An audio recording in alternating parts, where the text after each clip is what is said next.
பிரபல தொழிலதிபரும் மலேசியாவின் 29வது பணக்காரருமான தான் ஸ்ரீ வின்சென்ட் தான் முகைதீனால் தாம் அதிகமான சிரமங்களை எதிர்கொண்டதாக தெரிவித்துள்ளார். தற்போது 5G நெட்வொர்க் திட்டத்தை மலேசியா முழுமைக்கும் கொண்டு சேர்க்கும் திட்டம் தொடர்பாக கடந்த 2021ஆம் ஆண்டு தாம் வலியுறுத்தியதாகவும் அதனை முகைதீன் அங்கீகரித்திருந்தால் பல மில்லியன் ரிங்கிட் மிச்சமாக இருக்கும் என்றும் அவர் தெரிவித்தார். தமது கனவு திட்டமான யூ மொபைல் 5G நெட்வொர்க் தற்போதைய மடானி அரசாங்கம் அங்கீகரித்துள்ள நிலையில் 2021ஆம் ஆண்டே நிறைவேற்றப்பட்டிருந்தால் மக்களுக்கும் அரசாங்கத்திற்கும் பயனாக அமைந்திருக்கும் என்று அவர் சுட்டிக்காட்டினார். வரி பணத்தை கொண்டு டிஜிட்டல் மேம்பாட்டு திட்டங்கள் செயல்படுத்தும் முகைதீனின் எண்ணம் அரசாங்கத்திற்கும் நிறுவனத்திற்கும் இழப்பை அதிகரித்திருக்கும் என்று அவர் கூறினார். அரசாங்கத்தின் பணத்தை செலவிடாமல் முதலீடு செய்வதன் மூலமாக அரசாங்கத்திற்கு வருவாய் அதிகரிக்கும்படியான திட்டம் இருக்க வேண்டும் என்றும் தற்போதைய யூ மொபைல் 5G நெட்வொர்க் திட்டமும் அரசாங்கத்திற்கு வருவாய் ஈட்டும்படியான திட்டம் என்றும் தான் ஸ்ரீ வின்சென்ட் தான் விளக்கமளித்தார். நாட்டின் 2வது 5G நெட்வொர்க்கிற்காக எந்த நாட்டிலிருந்தும் தொழில்நுட்பத்தை பெறுவதற்காக அரசு தயாராக இருப்பதாக தெரிவிக்கப்பட்டுள்ளது. எவ்வாறாயினும் எந்த ஒரு 5G தொழில்நுட்பமும் தகவல் தொடர்புகள் மற்றும் பல்லூடக தரநிலைகள் விதிமுறைகள் நெட்வொர்க் உபகரண பாதுகாப்பு உறுதி திட்டம் மற்றும் பாதுகாப்பு உத்தரவாத விவரக்குறிப்புகளின் கீழ் குறிப்பிடப்பட்டுள்ள தரங்களுக்கு இணங்க வேண்டும் என்று தகவல் தொடர்புத்துறை அமைச்சர் ஃபமி ஃபாஜில் தெரிவித்துள்ளார்.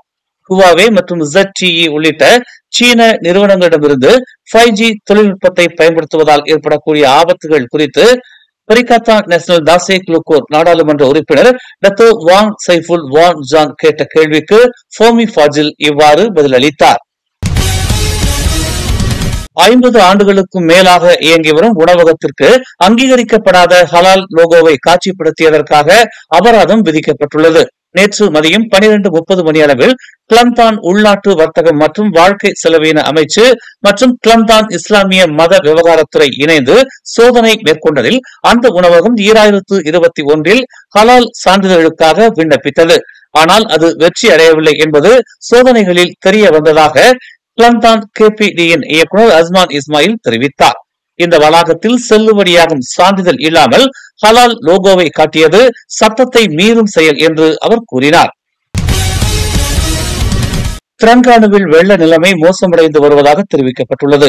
5 மாவட்டங்களில் இருந்து வெளியேற்றப்பட்டவர்களின் எண்ணிக்கை நேற்று இரவு 212ஆக இருந்து இன்று காலை 8 மணி நிலவரப்படி 2765ஆக உயர்ந்துள்ளது. 603 குடும்பங்களைச் சேர்ந்த பாதிக்கப்பட்டவர்கள் 5 மாவட்டங்களில் உள்ள 14 தற்காலிக நிவாரண மையங்களுக்கு மாற்றப்பட்டுள்ளதாக திரங்கானு பேரிடர் மேலாண்மை குழு செயலகம் தெரிவித்துள்ளது. இதற்கிடையில் கம்போங் வாரு, கமாசிக், கமாமானில் உள்ள சுங்கை தும்பாட் நீர்மட்டம் எச்சரிக்கை அளவை தாண்டி உள்ளதாக தெரிவிக்கப்பட்டுள்ளது. மேலும் 4 ஆறுகள் எச்சரிக்கை நிலைகளில் உள்ளன. தேசிய வெள்ள முன் அறிவிப்பு மற்றும் எச்சரிக்கை மையம் கிளந்தான், பகாங், கிழக்கு ஜொகூர் மற்றும் திரங்கானு மாநிலத்தின் கடலோர பகுதிகளுக்கும் நவம்பர் 18 முதல் 21 வரை வெள்ள அபாய எச்சரிக்கையை வெளியிட்டது குறிப்பிடத்தக்கது. 1MDB ஊழல் வழக்கில் தேடப்படும் குற்றவாளியான ஜோலோ மியான்மர் நாட்டில் ராணுவ பாதுகாப்புடன் இருக்க வாய்ப்புள்ளதாக நஜீப்பின் வழக்கறிஞர் முகமது ஷஃபி அப்துல்லா தெரிவித்துள்ளார். 1MDB வழக்கின் விசாரணை நீதிமன்றத்தில் நடந்து வருவதால் ஜோலோ தலைமறைவு குறித்து அவரின் உதவியாளரும் அரசு தரப்பு சாட்சியுமான ஜாஸ்மின் லூ ஒரு சில உண்மைகளை மறைப்பதாகவும் அவர் தெரிவித்தார். வழக்கின் குறுக்கு விசாரணையின் போது ஜாஸ்மின் லூ தாம் கேட்ட கேள்விகளுக்கு தடுமாற்றத்துடன் பதில் சொன்னதன் அடிப்படையில் மியான்மர் நாட்டில் ஜோலோ இருப்பதற்கு அதிகமான வாய்ப்புகள் உள்ளதாக முகமது ஷஃபி அப்துல்லா தெரிவித்துள்ளார். கடந்த 2011 வரையில் மியான்மரில் ராணுவ ஆட்சி நடைமுறையில் இருந்த போது ஜோலோ அதிகமான முறை மியான்மருக்கு சென்றுள்ளதாகவும் கடந்த 2021ஆம் ஆண்டு முதல் மியான்மரில் மீண்டும் ராணுவ ஆட்சி நடைமுறைப்படுத்தப்பட்டுள்ளதால் ஜோலோ மியான்மரில் இருக்க அதிகமாக வாய்ப்புள்ளதாகவும் ஷஃபி அப்துல்லா தெரிவித்துள்ளார். பொது மருத்துவமனைகளில் குறிப்பாக புற்றுநோயை கண்டறிவதில் நோயை கண்டறிவதற்கான செயற்கை நுண்ணறிவு தொழில்நுட்பத்தை இணைக்க சுகாதார அமைச்சு தயாராக உள்ளதாக சுகாதாரத்துறை அமைச்சர் டாக்டர் ஜுல்கிஃப்லி அமாட் நாடாளுமன்றத்தில் தெரிவித்தார். சுகாதார அமைப்பில் முழுமையாக ஒருங்கிணைக்கப்படுவதற்கு முன்பு தொழில்நுட்பம் பாதுகாப்பானது, பயனுள்ளது மற்றும் செலவு குறைந்ததாக நிரூபிக்கப்பட வேண்டும் என்று அவர் கூறினார். சுகாதார அமைப்புகளை மேம்படுத்துவதில் AI தொழில்நுட்பம் பெரும் ஆற்றலை கொண்டுள்ளது என்று குறிப்பிட்ட அவர், குறிப்பாக புற்றுநோய் போன்ற நோய்களை முன்கூட்டியே கண்டறிதலில் முக்கிய பங்காற்றுகிறது என்று கூறினார்.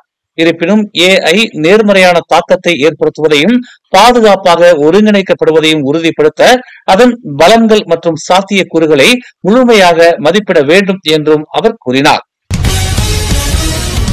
மேலும் செய்திகளை தெரிந்து கொள்ள தமிழ் மலர் நாளிதழை பாருங்கள்.